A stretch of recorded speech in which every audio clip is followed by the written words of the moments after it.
What's up, All Stars? Welcome to the School of Ireland live FRQ breakdown. Tonight, we're going to go over the brand new free response question formats, and I'll also be providing you with tips and tricks that you can use on the exam. Now, before we get started, if you haven't done so already, you should download the FRQs that we're going to be going over tonight. And you can do this by going to the link in the description to this video. So go ahead and go to the link in the description to this video. Go ahead and download those FRQs. All right. Let's get started, guys. Let's get started. Okay, so if you haven't seen this already, you might be in a little bit of trouble, but here is the exam format. Again, there are 75 multiple choice questions and you'll have 90 minutes to knock those out. And then there are 2 free response questions. And these free response questions are brand new this year. You have what's called an article analysis question, or an AAQ, and an evidence-based question, or an EBQ. And you'll have 70 minutes to do both of those. Now, let me point out a couple of things that you need to know. All right, first off, you're going to get a 70-minute countdown timer for both of these. And what this means is the following.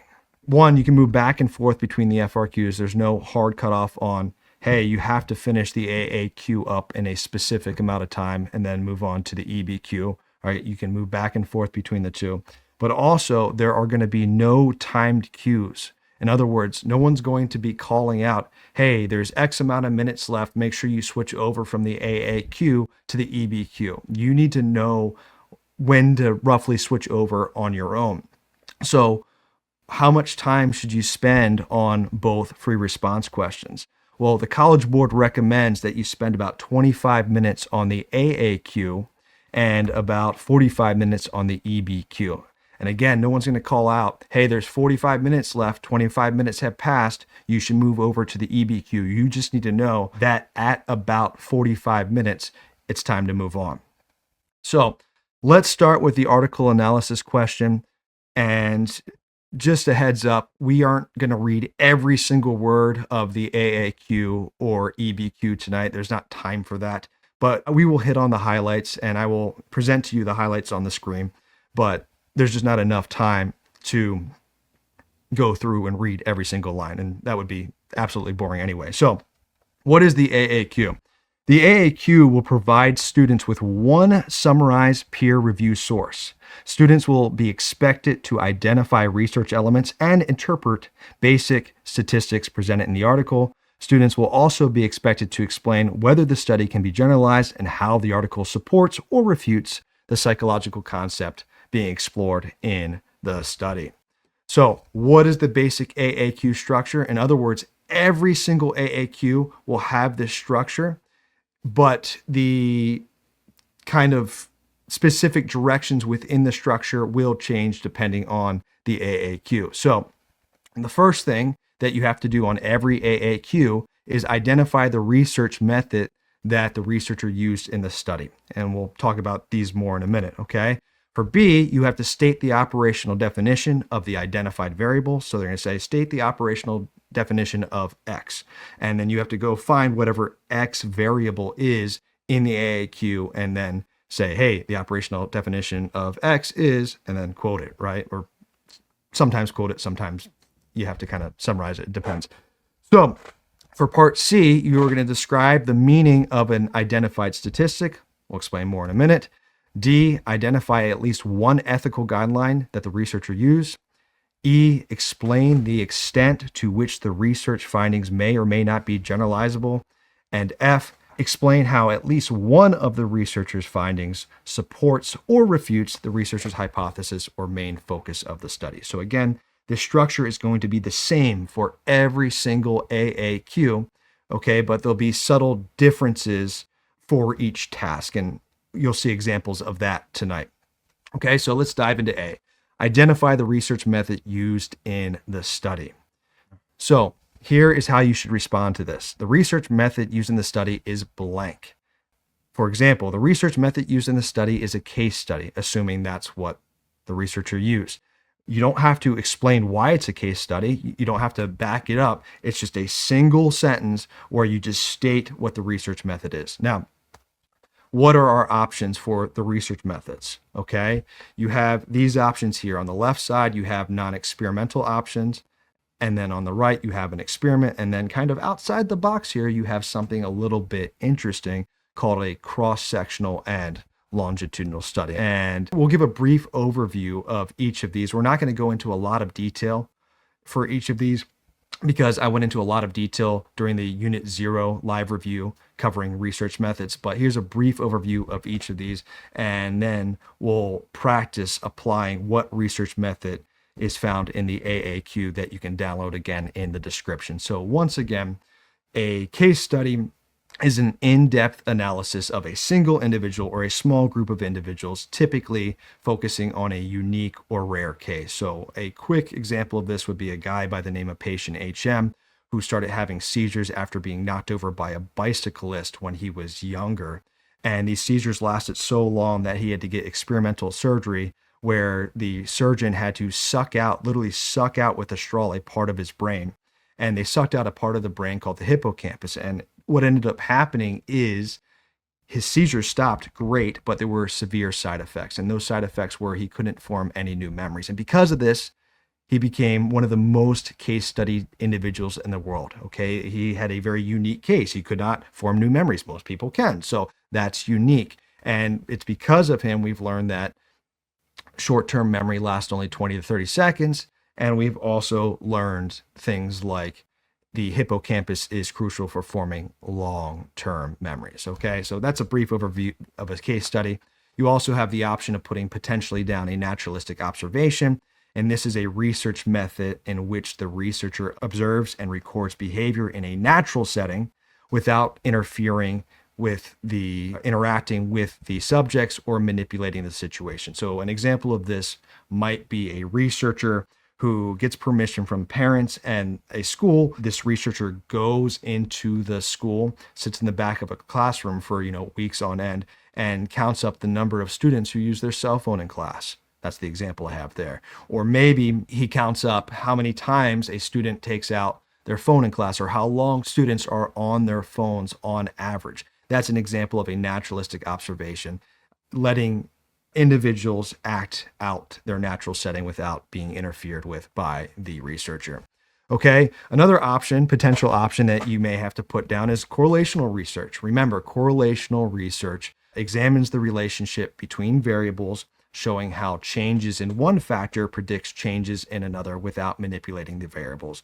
So what are some indicators that the study in the AAQ is a correlational study and not one of the other types of studies?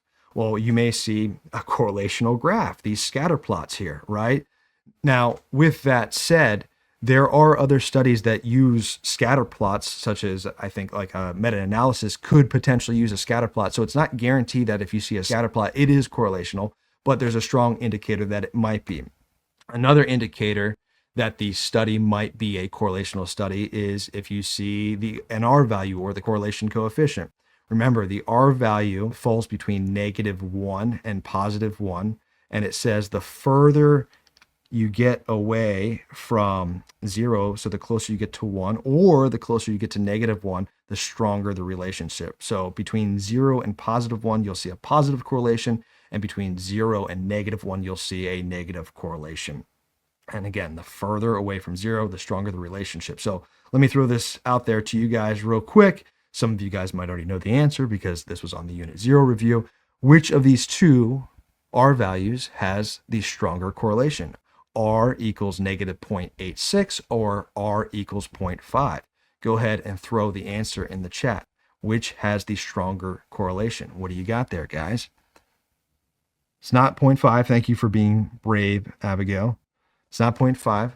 It is -0.86. Again, the further away from 0, the stronger the correlation. Even if it's negative, all right, -0.86 is further away from 0 than 0.5. So just remember that. Now, there's lots of different ways you may encounter these R values or correlational coefficients in an AAQ. For example, you could see them in a chart like this, or you may see them depicted in some other way. Now, here's a little bit of a practice question for you. Which trait on the chart, which trait is most strongly related to career success? What do you got? Throw that in the chat. And while you guys look at that, I'll drop some beats. Which trait is most strongly related to career success? Yeah, it is going to be extroversion. Again, the further away from one, you're going to have the stronger correlation. And since we're looking at the relationship between these big 5 traits and career success, extroversion, which is 0.4, is the furthest away from 0. Therefore, that's going to be the strongest correlation. Another type of study is a meta-analysis. All right, a meta-analysis combines the results from multiple completed studies to form a single result or conclusion. So, for example, here are multiple completed studies on sleep's effects on mental health. Okay, and this study says, you know what? I'm making this up, by the way. This study says, you know what? Sleep doesn't have a strong effect on mental health. Okay, and this study says, yeah, you need sleep because sleep really has a positive effect on your mental health. And this one might have, a result in the middle. So a meta-analysis is going to take all of the results here from all of these studies and form a single result or conclusion to go, hey, does sleep actually have a positive effect on mental health? And they'll kind of average all of them together to form a single conclusion. There we go. All right. Oh, let me get this music off. All right. Next up, let's take a look at cross-sectional and longitudinal studies real quick. A longitudinal study is a study that studies the same group of people over a long period of time. So, for example, right here, we have a longitudinal study of where a researcher is going to take a look at stress levels of a group of people in 6th grade, and then he's going to measure their stress levels in 7th grade, and then he's going to measure their stress levels in 8th grade again. That is a longitudinal study. Over here, we have a cross-sectional study. With a cross-sectional study, instead of looking at the same group of people over time for years and years, a cross-sectional study is going to compare individuals of different ages at the same point in time. It's like a snapshot in time. Okay, so instead of looking at the same group for years and years, this researcher is going to include in their participants a group of 6th graders, a group of 7th graders, and a group of 8th graders, and measure all of their stress levels at once. And that's important for saving time and money. Now, heads up, when it comes to cross-sectional and longitudinal studies, you should never say the research method used in this study is cross-sectional, even if the study in the AAQ is a cross-sectional study. You should never say the research method used in the study is cross-sectional or the research method used in this study is longitudinal. These are not to be used as standalone answers for Part A of the AAQ. The College Board has made that clear. Okay, if you are to use these terms, they are to be used as adjectives to describe all of the research methods in the box above. Okay, so maybe the researcher is doing a cross-sectional correlational study or a longitudinal experiment. That's how you should respond if cross-sectional and longitudinal are brought up. Now, a question that came up actually at the Unit 0 live review was, do you have to use these terms when identifying the research method? Meaning that if there's a study that is a cross-sectional correlational study, can you just put, hey, the research method used is a correlational study? Or do you have to say the research method is a cross-sectional correlational study? And I went back and looked at a couple of examples that the College Board put out, and they pretty much said that both would score. The research method is a cross-sectional correlational study, or just by itself, the research method is a correlational study. Now, it seems as if you won't be required to use the terms cross-sectional or longitudinal as part of your answer for Part A, but I cannot guarantee that's always going to be the case.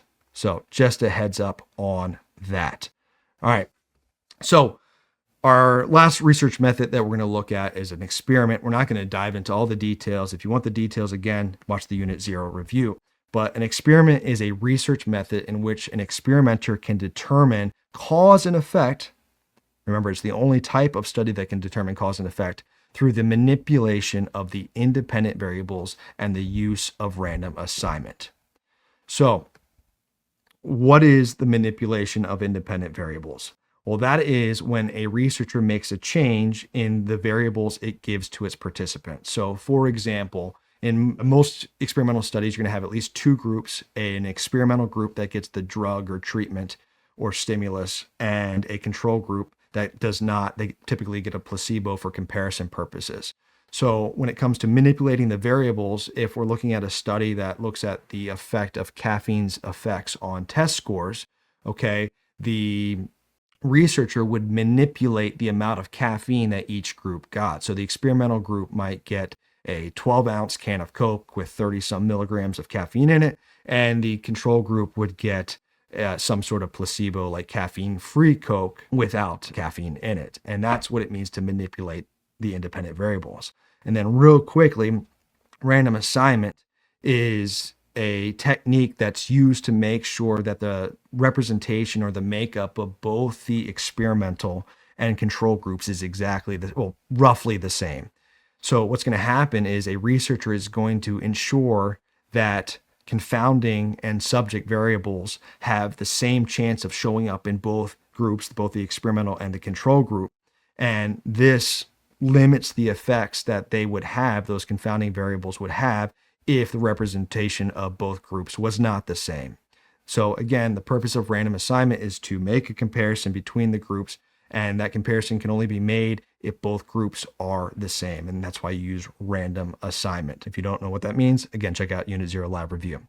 Okay, so a quick recap. The three things that indicate that a study is an experiment is the manipulation of variables, random assignment, and to go alongside the manipulation of variables, the study might point out that there's an experimental group and a control group that does not get some sort of treatment or stimulus. So that's kind of the indicator. Now, with that said, the study might not explicitly state all three of these factors. It might only mention or imply one or two of them. So you have to pay close attention. Now, real quick, I see this mistake all the time. A survey is a data collection technique. It's not a research method. So if in the study, if in the AQ, the researcher is using a survey to collect data, do not say the research method is a survey. No, surveys aren't research methods. So please watch out for that and pay attention to that. Surveys are not research methods. Now, let's dive into our AAQ that you hopefully downloaded from the link in the description. It says, Part A of the AAQ, identify the research method used in the study. Let's read this. A computer randomly assigned participants to two groups. Oh, that's interesting there. Participants in group 1 received multivitamins each month by mail to take one pill twice a day. Participants in group 2 received a pack of placebo pills in the same type of packaging as group 1 and with the same instructions. The sample size of group 1 was that number, and the sample size of group 2 was that number, and the demographic of each group are listed in the table that's cut off here. So here's a big indicator. There's random assignment, all right? There's a multivitamin group, and there's a placebo pill group. So all stars, what type of research method is this? Go ahead and throw it in the chat. What type of research method or study is this? Is it a correlational study, case study, meta-analysis? What is it? Yeah, that's right. It's an experiment. You have the random assignment, you have an experimental group and a control group. It's an experiment. So our answer to part A is the research method used in the study is an experiment. All right, moving on to part B. State the operational definition of an identified variable. That's going to be the standard for part B. So in the response to this, what we want to say is the operational definition of the identified variable is blank.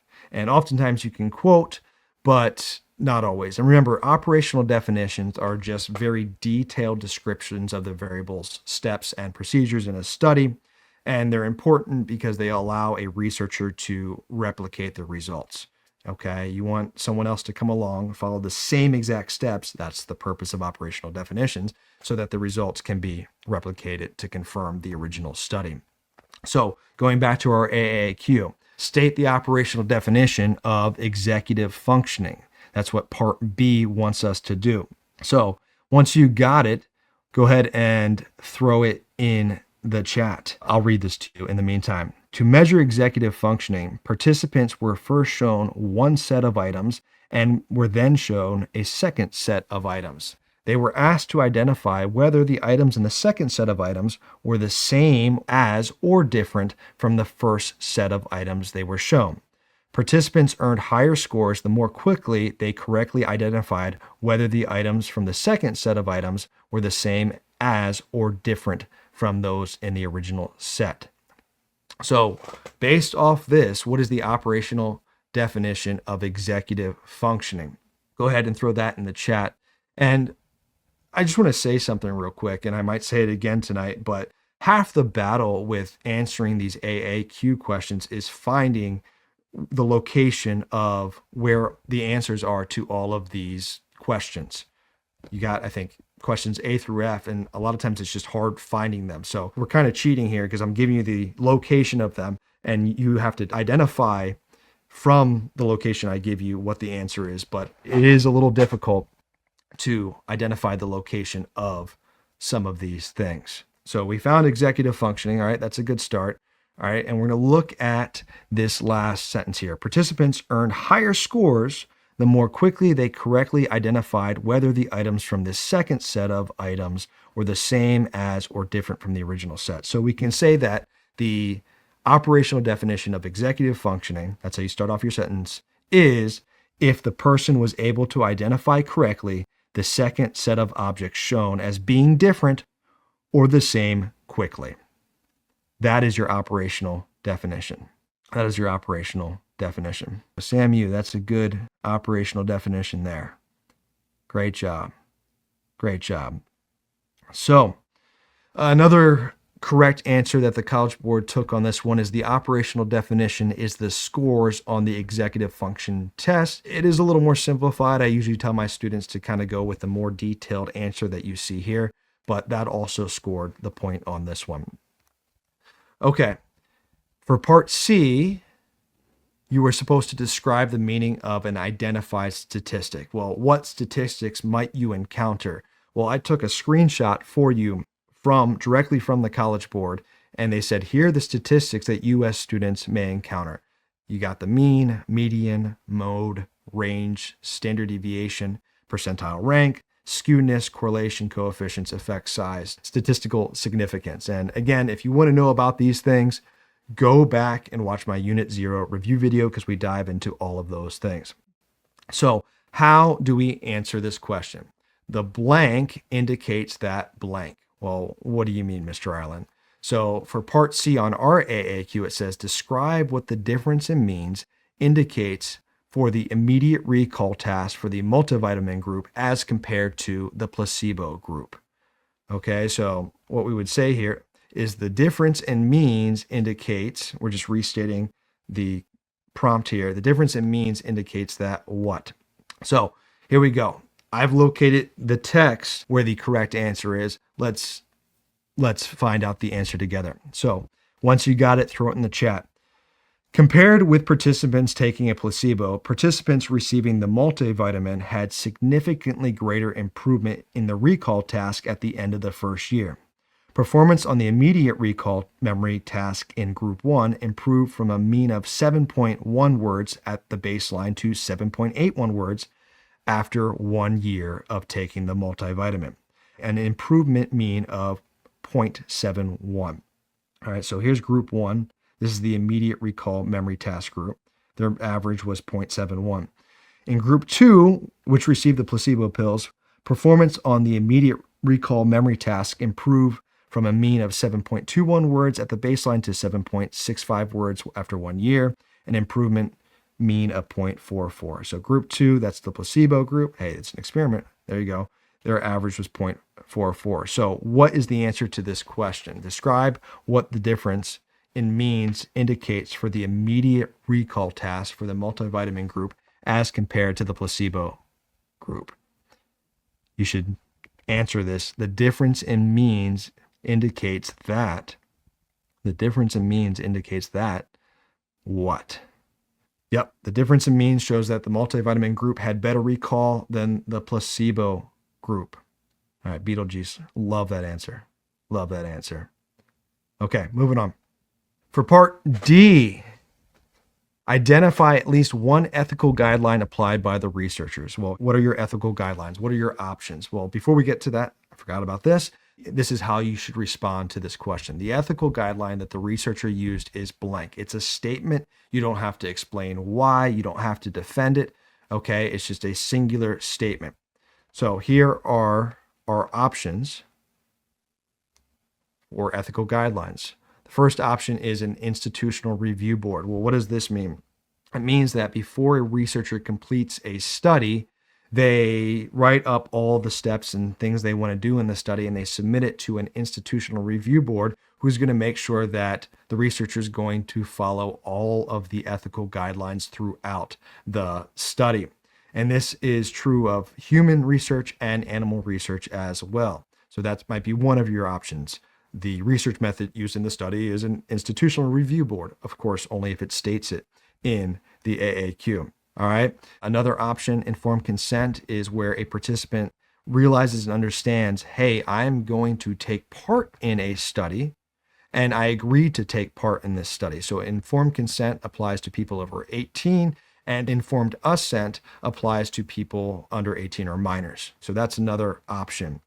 And by the way, sometimes the participants are too young. You might get a participant who's like 2 or 3 years old. They can't really provide assent. They can be like, oh yeah, I'll do this study, but the parent will provide informed consent on their behalf. And usually with minors participating in studies, the parent also has to provide informed consent alongside of the informed assent of the minor. Okay, the researcher must protect participants from long-term mental and physical harm.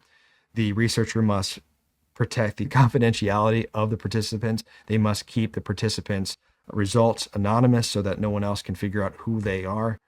And a researcher is also allowed to use deception, but if they use deception, they must use debriefing to tell the participant why deception was used. And if you want to know more about these things, again, Unit 0 review video. Sometimes alongside of the deception that was used, participants use confederates. And the whole point of using a confederate or confederates is that a researcher can create a specific situation or influence the real participant's behavior without the participant knowing they are being influenced. And this is going to allow the researcher to see how people behave in specific social situations without giving away the purpose of the study. So again, a researcher can deceive participants as long as they debrief them at the end. And a confederate is someone who's just working for the experimenter. They're in on, the study. So what is the ethical guideline in our study? Here we go. I found the section for you. Let me read it to you. And then once you got it, throw it in the chat. Once a year for 3 years, participants were asked to complete an online test to evaluate episodic memory and executive functioning. Instructions on how to access the test materials were emailed to participants, and participants who responded to the email indicated their consent. The participants received a $15 gift card for each annual assessment regarding their completion. So this one's pretty obvious. It's not always this obvious, but yeah, there it is in the chat. I think we had some people answering before we even got there. So that means they have the AAQ in front of them and they are at all-star status right now. So yes, the answer to the question is the ethical guideline used in the study is informed consent. Again, you don't have to explain it. There we go. Moving on to part E, explain the extent to which the research findings may or may not be generalizable using specific and relevant evidence from the study. Okay, so remember, a researcher is going to include in their study participants who are representative of the greater population, the target population that they're trying to study. And so what they're going to try to do is take their findings and generalize or infer the results onto that greater target population. So here is the phrasing that you should use for this. The study is or is not, pick one, generalizable to a larger population. It's red because you have to identify who that larger population is, because X group was used in the study. Do this again. The study is or is not generalizable to a larger population that you have to identify because X group was used in the study. Here we go. Now, in our participant section, you're going to see a whole lot of demographic information. Some studies have a little, some studies have a lot. It just depends on the study. This one has a lot of demographic information, and you'll typically find the answer to this question, or not the answer, but the information you need to answer this question in the participant section. Now, that's not always true, but it is often true. Okay, so let's read through this real quick. An earlier study, which was conducted in 2017 and included over 21,000 people, examined the effects of taking a multivitamin on health outcomes. From that study sample, over 7,000 people received a mailed invitation to participate in this study. Of those who received the invitation, almost 4,000 participants agreed to participate and were accepted. To be accepted, participants had to be over 65 years of age if women and over 60 years of age if men. In addition, they could not participate if they had ever had a stroke, if they had received a cancer diagnosis in the 2 years before the study, or if they had a history of any serious illness. Participants had to be able to communicate in English and have access to an internet-connected computer. So here we go. We got some demographic information right here. And again, stick to the script. The study is or is not generalizable to a population you choose because X group was used in the study. Let's see, some people are throwing their answers in the chat. So here's a good answer. The study is generalizable to both men and women because both were used in the study. Again, identify a target population, the larger population. You're choosing men and women. Because, why? These individuals were used in the study, okay? You could also say the study is generalizable to older adults only because that is the only group the researcher used in the study. You could also say the study is not generalizable to younger adults because the researchers only included older adults in the study. It looks like some people in the chat put something along those lines here. Now, you could also look at the chart over here and look at the demographic information in the chart. And here are some other examples of things you could say. The study is generalizable to white men and women because the majority of participants were white. You can also say the study is not generalizable to Hispanic men and women because most of the participants were white. All right, so those are a bunch of examples, but I recommend only picking one piece of demographic information. Don't try to go, all right, the study is generalizable to men, women, and just keep going and listing off all of these pieces of demographic information. Pick one thing and stick to that. So, warning, do not focus on the number of participants when you make your generalizations. Do not focus on the number of participants when you make your generalizations. Well, what does this mean? Well, let's say that a researcher is using a case study with one person or a small group of people. You should not say that the study can't be generalized because of the small sample size, or you shouldn't say the study can't be generalized because the researcher used a case study. Well, why is this? Well, two reasons. The first reason is the College Board told us not to focus on the number of participants when it comes to this question. The second reason is, and this is right out of the mouth of the head of AP Psych at College Board, quote, case studies can provide valuable insights. However, their findings may not always be generalizable to the larger population. With that said, here's the important part. The findings could be generalizable to other individuals who share similar characteristics of the participant in the study. So if the sample has a small number of people, don't say the study is not generalizable because they only use 10 people or one person. Do not focus on the number of participants. That's the key. Another warning about this is do not focus on what type of sampling the researcher uses when it comes to the generalizability question on the AAQ. What does this mean? Well, let's assume that the study does not explicitly mention anything about random sampling in order for the researcher to obtain the participants for the study. The College Board has told us that if random sampling isn't mentioned, you guys should not say that because it wasn't explicitly mentioned that random sampling was used, the study can't be generalized. You shouldn't say that.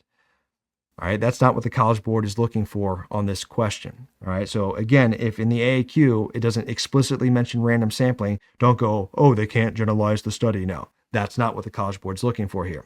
Another example, if it's really clear that in the study, the researcher used what's called a convenience sample instead of a random sample, you should also not say, this study can't be generalized because the researcher used a convenient sample. And that's because, as we talked about in the review video yesterday, a study with a convenient sample may not be generalizable to the population at large, but those findings may be generalizable to a smaller subset of that larger population who share similar characteristics as the convenient sample. So again, do not focus on the type of sampling the researcher uses when it comes to making your generalization. Look at the demographic information. That's the important stuff to look at. Now, part F of the AAQ says, explain how at least one of the research findings supports or refutes the researcher's hypothesis or main focus of the source. So for our specific part F, it says, explain how at least one of the research findings supports or refutes the researcher's hypothesis that taking a multivitamin slows cognitive decline in later life. So real quick, I need to summarize the procedures for you. Again, we're not reading every aspect of this study. One of the procedures was looking at episodic memory. Remember, episodic memory are memories of life events or experiences. And the way they were trying to measure this was that participants viewed a list of words presented one at a time and were asked to recall them immediately. And then again, after 15 minutes, and higher score equals better recall. And they were also testing executive functioning. And executive functioning is a cognitive process that helps people focus, plan, and organize. And so how did they test this? Participants compared two sets of items and identified whether the items in the second set matched those in the first. We actually talked about that earlier, okay? And higher scores were equal to faster and more accurate responses. With that in mind, let's see if we can find a piece of evidence that supports or refutes the hypothesis that taking a multivitamin slows cognitive decline later in life. And again, let's just kind of go through this real quickly. And if you got it, throw it in the chat. Once again, I think we've looked at this a little bit, but compared with participants taking a placebo, participants receiving the multivitamin had significantly greater improvement in the recall task at the end of the first year. Performance on the immediate recall memory task in group 1 improved from a mean of 7.1 words at the baseline to 7.81 words after 1 year of taking the multivitamin, an improvement mean of 0.71. In group 2, which received the placebo, the average improvement was 0.44. And when comparing the multivitamin group with the placebo group, the average across all 3 years of intervention findings suggest that the memory improvement is sustained over time, as shown in the graph. So here are a few things that might let us answer that question. What might the answer to this question be? And then you could go look at the graph. And you can see right here in the graph, the blue line represents the placebo group. The orange line represents the multivitamin or the experimental group. And in all 3 years, the memory was better for the experimental group than the placebo group, who did not take the vitamin. All right, and then one more piece of information from the results. Researchers estimate that the effect of the multivitamin intervention improved memory performance to about 3.1 years. And they also found that executive functioning, this is important, that's why it's in red, was not significantly impacted by taking a multivitamin. That's a lot of information, but let's see if we can answer the question. Explain how at least one of the research findings supports or refutes the researcher's hypothesis that taking a multivitamin slows cognitive decline later in life. And so you can earn up to 2 points on this question. All the other questions are worth 1 point. This is worth 2 for a total of 7 points. That's then, weighted to be about, 16% of the entire exam. So how do you score a full 2 points? Well, here's the criteria.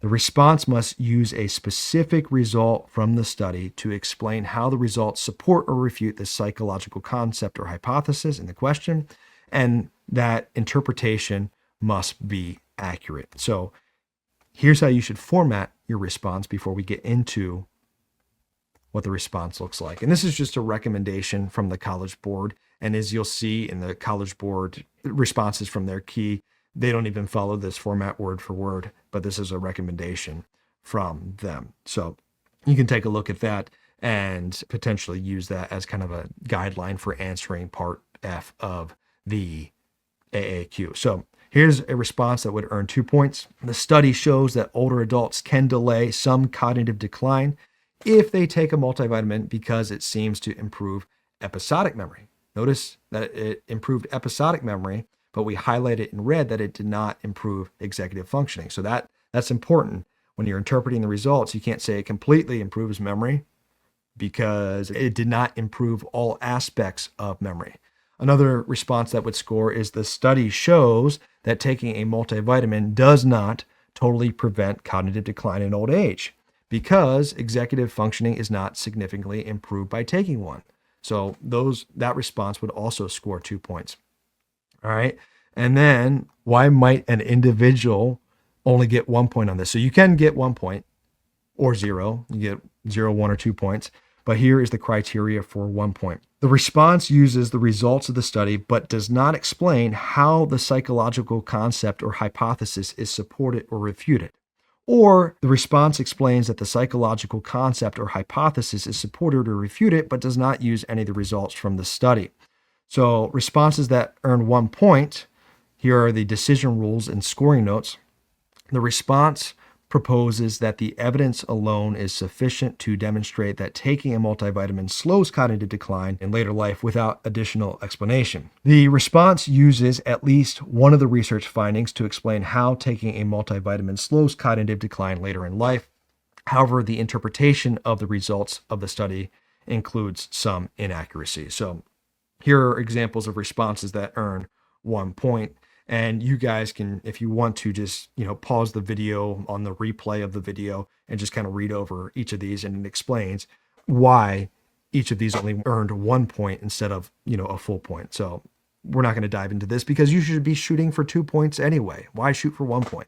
All right. And then, something that scores 0 points, the response does not accurately explain how the results of the study support or refute the psychological concept or hypothesis presented in the question. There you go. All right. If this has helped you so far, please consider subscribing to the channel. Please smash that like button. It takes half a second of your time, and that's it. So let's go on. Let's knock out the EBQ. Here we go. So the evidence-based question, or EBQ, will provide students with 3 summarized peer-reviewed sources. So this is different than the AAQ, which only looks at one source on a common topic. Students will be expected to propose a claim about the topics and use evidence from the sources and topics they have learned in AP Psych, as well as reasoning about the evidence to support their claim. The first thing that you should look at, the very first thing that you should look at is kind of the focal issue where you have to make your claim. They're gonna state something, and then you're gonna have to make an argument or a claim in regard to the focal issue. So it'll say, using the sources provided, develop and justify an argument about the focal issue. Well, in the FRQs, the EBQ that you have, that you should have downloaded from the link in the description, it says, using the sources provided, develop and justify an argument about the best time for school to start for students in grades 6 through 12. And now this bolded part that you see here, this bolded part will be different for every FRQ, but this should be the first thing you look at prior to reading the sources, because you need to know what argument you're going to make. Now, what is the EBQ structure? Well, in part A, you have to make a claim, right? You're proposing a claim and you get a point for your claim. And we're going to dive in and look at what that claim should look like in a second. In part B1 and C1, you're going to find evidence from the documents, from the sources, to support your claim. And here's a quick note. The evidence from the sources must come from different documents. If you quote from the same source, you're not going to get full points. That's important. Quote or summarize or whatever. You're not going to get full points. And then lastly, you have parts B2 and C2, where you have the explanation and application. This is where the response correctly interprets the evidence and applies a psychological perspective, theory, concept, or research finding from the CED or the psych curriculum, AP Psych curriculum correctly. And for these, for parts B2 and C2, you obviously have to use different psych concepts. You can't use the same one, right? So this is a total of 7 points, 1 point for the claim, 1 point each for the evidence, and then 2 points each for the explanation and application. And then when it's all weighted, it'll be about 16-ish% of the entire exam. And so both FRQs combined make up a third of the test. Okay, so again, start here at part A. You look at the topic, using the sources provided, develop and justify an argument about the best time for school to start for students in grades 6 through 12. And then part A says, propose a specific and defensible claim based in psychological science that responds to the question. And again, there's not enough time to read all the sources right now, but as you can imagine, generally speaking, these sources talk about the impacts that different school start times have on student performance. It's a little more nuanced than that, but that's the general gist of things. Okay, so part A, propose a claim. How do you get your full point for your claim? 3 things. The response proposes a claim that suggests a positive or negative effect on the question. And then I'm going to jump down to the bottom here. The response proposes a specific effect on the question. And then in the middle here, the response proposes a recommendation for the application question, not just a statement. Your claim should not just be a statement. It needs to be a recommendation for what should be done. So going back to our question about school start times, here is a good claim. School for secondary students should start later in the day because doing so will boost GPAs. All right. We have our recommendation.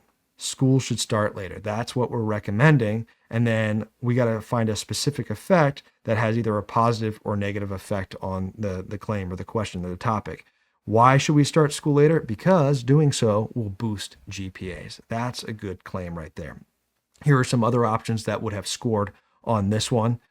Secondary school students should start school at 9 a.m. because student grades will improve. And this is implying later if you go and read the sources. Secondary school students should start school 2 hours later than elementary students because it will lead to greater academic performance. Again, there's a recommendation there, the should, and then there's the impact in a positive or negative direction. It improves academic performance, it improves grades. And then you could also argue the opposite position.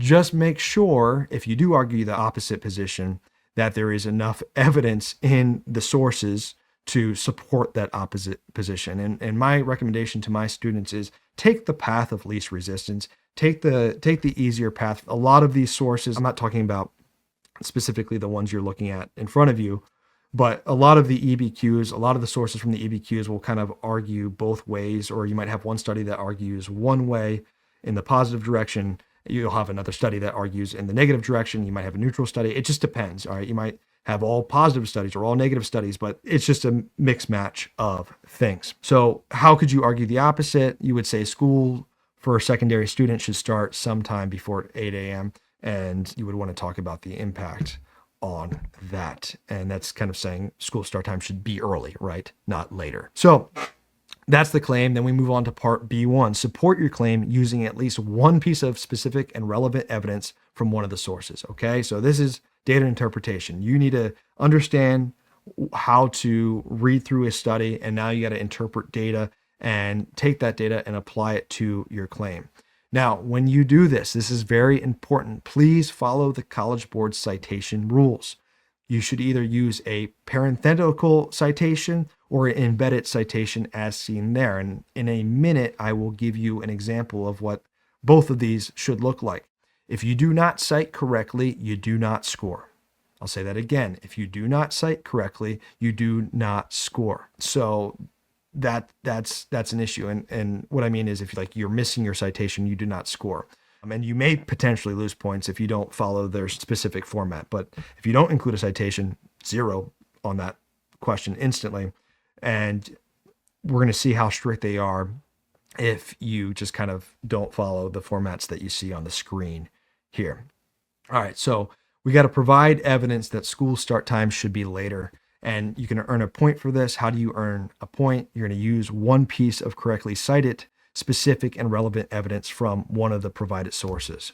So if you were to go through the sources and read source 3, you would see that secondary school start time should be 9 a.m. because 28% of students reported falling asleep in school at least once a week. So that's what a good citation looks like. I've included the source, and there is a point. Boom. That's wonderful. Okay. Now we need to kind of explain why that piece of evidence fits with our claim. So in part B2, we're going to explain how the evidence from part B1 supports our claim using a psychological perspective. That's like humanism, or the humanistic perspective, the behavioral perspective, cognitive, etc. perspective, a psychological theory, a psychological concept, or research finding learned in AP psychology. And here is where you can get 2 points. Now, I want to mention something real quick. You will most likely, based off everything that College Board has on their website, encounter one text box for parts B1 and B2, and separately one text box for parts C1 and C2. Okay, so you're going to start off with your evidence and for B1, and then what I recommend is skipping a line and start explaining B2. Now, please don't bullet, please don't number, please don't put B1, B2. This should be in like essay format, but it's going to be one text box for both of those. So just a heads up on that. Now, here's the starter sentence that I recommend for parts B2 and C2.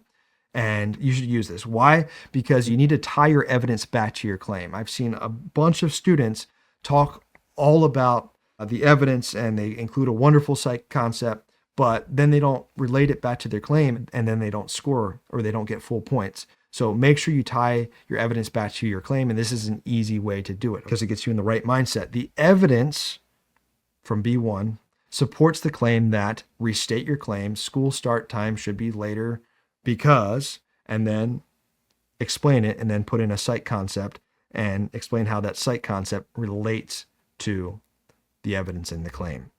So an answer that's going to get 0 points. The response does not accurately interpret the evidence. The response identifies evidence without explaining or explanation of how it relates to the claim. And the response provides opinions with no reference to the sources provided. Any of those will get you 0 points. How do you get a point? Okay, again, this is a 2-point question. You are aiming for 2 points, but if you don't get full credit, if you don't get full points, you might end up with 1 point. So if you were to end up with 1 point, the way you would do that is the response correctly interprets the evidence in supporting the claim, but does not apply a psychological perspective. Okay, so you interpret the evidence correctly in supporting the claim, but you don't put your psych term in there. So here are examples that would only earn 1 point. This evidence supports the claim of starting school later, 9 a.m. instead of 8, because some high school students have to take care of their younger siblings after school. Notice how there's no psych term in there. You need a psych term, or you're not going to score. All right. Here's the other one. This evidence supports the claim of starting school later, 9 instead of 8, because it will allow students to have 1 more hour sleep. Again, where's the psych term? All right. So there you go. Now, how do you get full credit? To get full credit for this question, the response correctly interprets the evidence and applies a psych perspective theory concept or research finding correctly. Here is a good response. And here's that starter sentence. This evidence supports the claim of starting school later, 9 instead of 8. I restated the claim. Use that starter sentence, guys, because it will allow students to have 1 more hour of sleep, potentially reducing the number of times they fall asleep in school. Now, we got to apply that psych term. When students have an adequate amount of sleep, their ability to consolidate and retrieve memory is better, thus positively affecting their learning. There you go. That's something that will earn 2 points. Correct interpretation of the evidence, and then you apply the psych term. Watch out. Watch out. This is specifically in the CED or the AP Psych curriculum. You need to use psych terms from the curriculum. Do not use outside psych terms from, stuff you've learned on the internet or from friends. You have to use psych terms from the curriculum. Now, we're going to move on over to part C.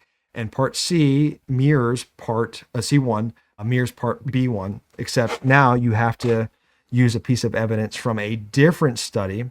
and that evidence is going to be used to support your claim. So here's an example of something that would score full points.